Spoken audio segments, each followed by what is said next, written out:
Bueno, en este vídeo vamos a hablar de cálculo de caída de tensión. Si bien anteriormente explicamos cómo calcular una instalación eléctrica en función de la intensidad máxima que tenía ese dispositivo, en el que nos íbamos a la instrucción técnica complementaria del reglamento electrotécnico de baja tensión 19, la tabla 1, veíamos los tipos de instalaciones que teníamos, como tubo empotrado en obra, o tubo montaje superficial, o posado sobre pared, ¿vale? Donde luego elegíamos entre conductores unipolares y multipolares, ¿vale? ¿Acordáis lo que eran los cables solos o los mangueras? Y por último elegíamos si era termoplástico, ¿vale? Y termoestable.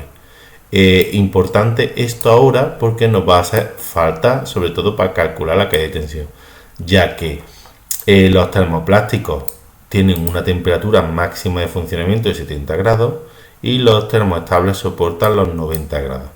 Si bien os acordáis, si os acordáis más o menos de la tabla 1, veíais que, decíamos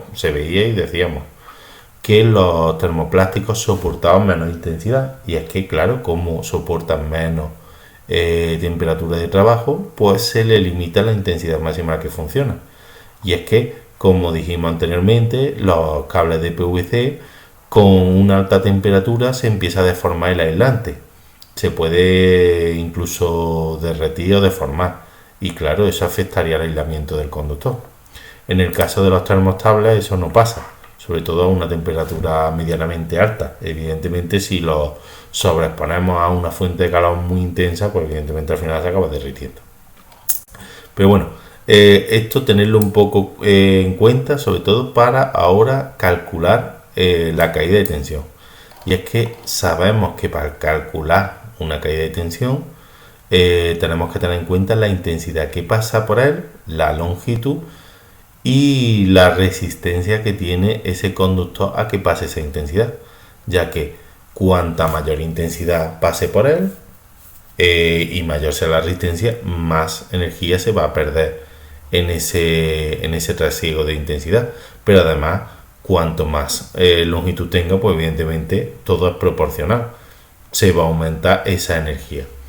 Hay una componente que es la inductiva, que nosotros no la vamos a tener en cuenta por factores, bueno, primero porque nosotros no hablamos de instalaciones de kilómetros, ya que nuestras instalaciones son de metros, pero es que además según el reglamento nos dice que para una sección de menos de 120 milímetros la inductancia pues es cero, prácticamente. Veis que dice prácticamente cero. ¿Qué quiere decir? Que nosotros no vamos a trabajar con 120 metros ni siquiera, vamos a trabajar con conductores bastante más chicos, con lo cual directamente nosotros no la vamos a desestimar porque no tiene sentido. Pero sí es verdad que sepáis que tiene la inductancia normalmente, la reactancia de inductiva tiene un valor de 0,1 ohmio por kilómetro. Fijaros que como nosotros a lo mejor estamos hablando de metros, pues es que no tiene sentido.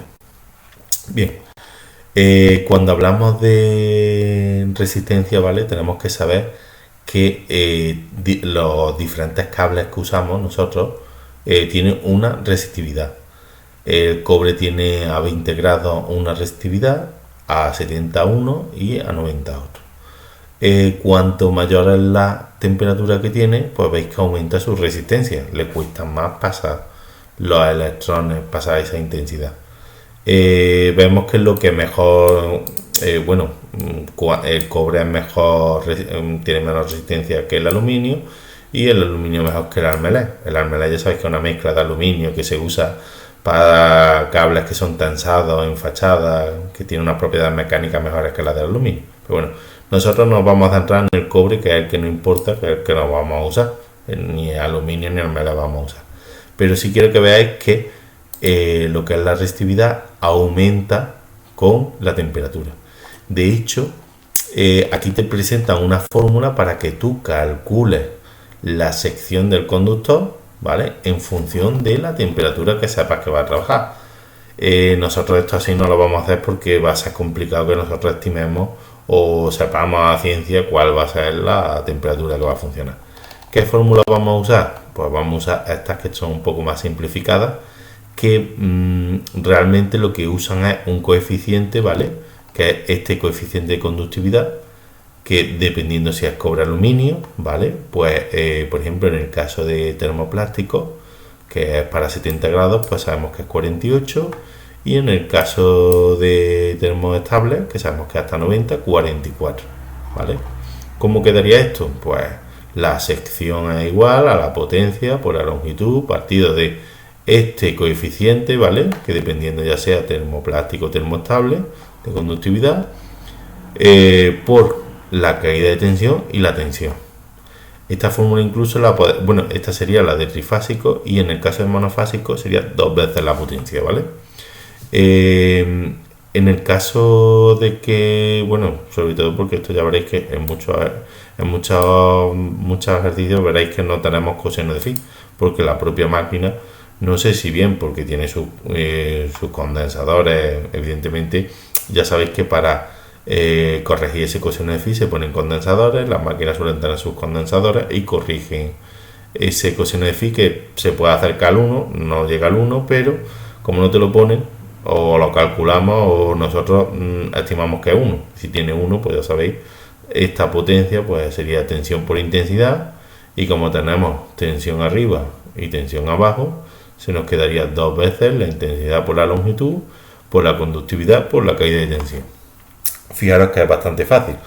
Si es trifásico, pues ya sabéis que tenemos la raíz de 3, así que no la dejéis atrás.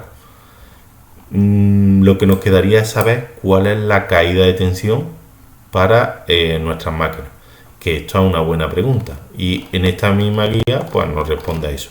Después de, bueno, aquí tenemos caída de tensión de cable y demás, pero fijaros, aquí tenemos las caídas de tensiones para instalaciones eléctricas.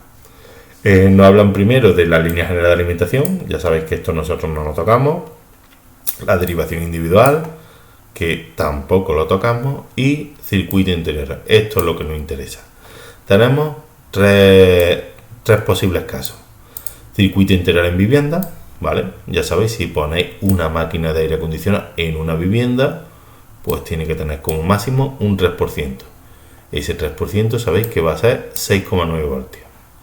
Si es un circuito de alumbrado que no sea vivienda, 3% también. Y por último tenemos circuitos de fuerza que no sean de vivienda, un 5%. Este caso sería, bueno, imaginaros que estáis montando una cámara frigorífica para una nave, la caída máxima que tiene que tener esa cámara frigorífica, pues ya sabemos que es un 5%. Si estáis montando la iluminación de esa nave también, pues ya sabéis que no puede ser desde el 3%, ¿vale? Con esto ya fijaros que nos quedaría fácil. Sabemos que si es el aire acondicionado de una casa, pues 6,9 voltios, lo que sustituiríamos en esta fórmula, 6,9 por 48 por 44 en función de termoplástico o termoestable. La tensión hemos dicho que la quitamos con arriba y nos quedaría 2 veces la intensidad por la longitud, y eso sería la sección que nos daría por caída de tensión. Ya veréis que depende, lo normal es que la sección que os dé por caída de tensión va a ser más chica que la intensidad máxima admisible, normalmente si montamos una máquina de aire acondicionado. No obstante, hay que calcularlo. De hecho, podemos coger y sustituir la E por la S, y lo que calcularíamos sería la caída de tensión. Si la caída de tensión es inferior a 6,9 voltios en el caso de que sea un aire acondicionado para vivienda, perfecto. Si es para una máquina industrial, ya sea por ejemplo una cámara frigorífica o lo que sea, pues si es inferior a 11,5, pues perfecto, ¿vale? Es la forma de comprobarlo, y es como lo vamos a hacer así nosotros, así que ya lo veremos cómo lo hacemos en los siguientes ejercicios.